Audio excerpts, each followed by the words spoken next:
हमारे साथ इस वक्त फोन लाइन पर जुड़ गए हैं योग गुरु बाबा रामदेव। उनसे बात करते हैं। बाबा रामदेव, दुखद खबर आज दिन की शुरुआत में ही कि पीड़ित छात्रा की, जिसका इलाज सिंगापुर में चल रहा था, उसकी मौत हो गई। प्रथम तो उस बेटी की आत्म शांति के लिए हम प्रार्थना करते हैं और युवा वर्ग से, खास करके बेटियों से हम ये आह्वान भी करते हैं कि यद्यपि ये एक बहुत शर्मनाक हादसा हुआ है, उस बेटी की इज्जत और जिंदगी दोनों तबाह हो गए हैं और इस प्रतिकूल घड़ी में भी हमें आक्रोश के साथ होश रखना है, देश में शांति का वातावरण बनाए रखना है, इसका भी हमें ख्याल रखना होगा। और उसके साथ साथ हम समाज और सरकार दोनों से एक ऐसे वातावरण की अपेक्षा करते हैं कि दोबारा से इस तरह किसी माँ बहन बेटी को और देश को शर्मिंदा ना होना पड़े, इस तरह का वातावरण समाज से बने और सरकार इस तरह के कड़े कदम उठाए जरूर कि कोई भी बहशी दरिंदा किसी माँ बहन बेटी की इज्जत आबरू को ना लूट पाए। क्योंकि इस बेटी की के साथ गैंग रेप के बाद आपने पूरे देश में देखा कि पंजाब की बात हो, चाहे वो और दूसरे देश के प्रांतों की बात हो, गैंग रेप की घटनाएं लगातार हो रही हैं। जब तक इन वहशी दरिंदों को फांसी की सजा का डर नहीं होगा और उसके लिए फास्ट ट्रैक कोर्ट नहीं रहेंगे सुनवाई के लिए, तब तक मुझे लगता है कि इनके भीतर क्षोभ पैदा नहीं होगा और इस तरह की वारदातों पर विराम नहीं लगेगा। इसलिए जरूरी है कि सरकार जो है वो मात्र कानूनी दावपेचों की बात ना करे, कुछ ऐसे जरूर कड़े कदम उठाए जहाँ बलात्कारियों को सबक सिखाए, जिससे कोई माँ बहन बेटी की इज्जत के ऊपर दोबारा से हाथ ना उठा सके। और मैं ये भी मानता हूँ कि उस बेटी का बलिदान व्यर्थ नहीं जाएगा।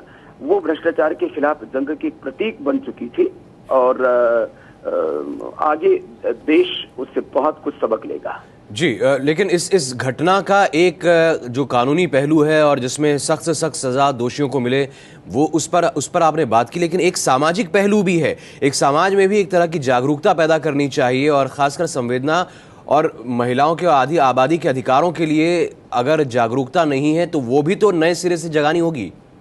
सिद्धार्थ, मैं इस बात से पूरी तरह से सहमत हूँ और मैं इस बात को हृदय से मानता हूँ, उसको जीता हूँ और उसको देखता हूँ कि 60 करोड़ माँ बहन बेटियों की इज्जत की बात नहीं, हर पुरुष माँ की कोख से पैदा होकर के आया है।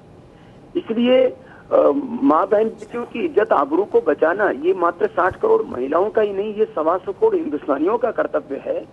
और इसके लिए व्यक्ति, हमारे संस्थान और समाज, तीनों में हमें ऐसा वातावरण बनाना पड़ेगा कि जिससे कि हर एक व्यक्ति के दिल में भाव पैदा हो कि हर एक माँ बहन बेटी की इज्जत उतनी ही मुझे प्यारी है जितनी मेरी माँ बहन बेटी की इज्जत। इसलिए हमारे यहाँ पर हमारे पुरखों ने हमें सिखाया, मातृवत परदारेषु प्रद्रव्येषु लोष्टवत आत्मवत् सर्वभूतेषु यः पश्यति स पंडितः। दूसरों का धन मिट्टी के समान है और दूसरों की माँ बहन बेटियां वो हमारी माँ बहन बेटी के समान है। ये भाव जब तक व्यक्ति में, परिवार में, समाज में और हमारे संस्थानों में पैदा नहीं होगा, तब तक ये बलात्कार नहीं रुकेंगे। इसीलिए बलात्कार तभी रुकेगा जब सदाचार बढ़ेगा और उस सदाचार को बढ़ाने के लिए मैं खुद व्यक्तिगत रूप से और मेरा संस्थान, मेरा संगठन, आप खुद देख रहे हैं, पहले से भी हम कार्य कर रहे हैं और आगे भी गांव गांव तक, एक एक प्रखंड, बूथ, वार्ड तक हम संगठन का विस्तार कर रहे हैं। और भ्रष्टाचार को तो देश से मिटाना ही है, उसके साथ साथ इस सदाचार को बढ़ा करके हमें बलात्कार जैसे हादसों को भी रोकना होगा। इसके लिए एक जन आंदोलन चलाना पड़ेगा, एक जन जागृति, एक जन चेतना को भी हमें जागृत करना पड़ेगा पूरे देश भर में। उसके लिए हम काम करेंगे। बाबा रामदेव जी, अभी तक आप भ्रष्टाचार और काले धन को लेकर एक आंदोलन चलाते रहे हैं और अभी आप कह रहे हैं कि जो सदाचार के लिए भी एक आंदोलन चलाएंगे, जिसमें ये लड़की एक तरह से पूरे हिंदुस्तान की जो महिलाएं हैं उनका संघर्ष का प्रतीक बन गई है। तो ये आपका ये आंदोलन किस रूप में चलेगा और सरकार पर कैसे आप दबाव डालेंगे कि जो महिलाओं के खिलाफ अपराध होते हैं उन पर सख्त से सख्त कार्रवाई हो? देखिए विजय विद्रोही भाई, इसमें एक तो मैं मानता हूं कि आजादी के 66 वर्षों में एक जो रणनीतिक भूल हुई है हमारे देश के कर्णधारों से, नेताओं से, वो ये कि हमने संविधान में एक बात को शामिल किया कि राज्य जो है वो आर्थिक और सामाजिक उन्नति के लिए पूरा प्रयत्न करेगा, उसको संरक्षण देगा और उसके लिए कार्यक्रम बनाएगा। देश की आध्यात्मिक, सांस्कृतिक, चारित्रिक उन्नति के लिए राज्य जो है संघर्ष करेगा, उसके लिए प्रावधान करेगा, उसको संरक्षण देगा, इस तरह की बात नहीं उठी। इसलिए जो आध्यात्मिक, सांस्कृतिक और चारित्रिक उन्नति के लिए जो भी संगठन या व्यक्ति बड़े रूप में काम करते हैं, सरकार उनको बल्कि कुचलने में लग जाती है। तो सरकार के स्तर पर तो अब जो है मुझे लगता है कि एक बड़े जो है पहल की जरूरत है। उसमें एक संविधान संशोधन भी करना पड़े तो दिक्कत नहीं। 1835 में मैकाले ने एक षड्यंत्र रचा था। वो कहता था कि इस देश की आध्यात्मिक सांस्कृतिक शिक्षा पद्धति ऐसी है, जब तक उसको हम ध्वस्त नहीं करेंगे हम हिंदुस्तान पर राज नहीं कर सकते। उसने कहा कि हम ऐसे भारतीय बनाना चाहते हैं जो रंग रूप से तो भारतीय हो, लेकिन उनके विचार, उनकी मान्यताएं, उनके संस्कार वो अंग्रेजों जैसे हो। वहां तो विदेशों में कहते हैं बलात्कार होता है आपके साथ तो आप उसका विरोध कीजिए, नहीं होता है तो उसका आनंद लीजिए। इस तरह की संस्कृति यदि हिंदुस्तान में डेवलप होगी तो फिर तो यही परिणाम होगा।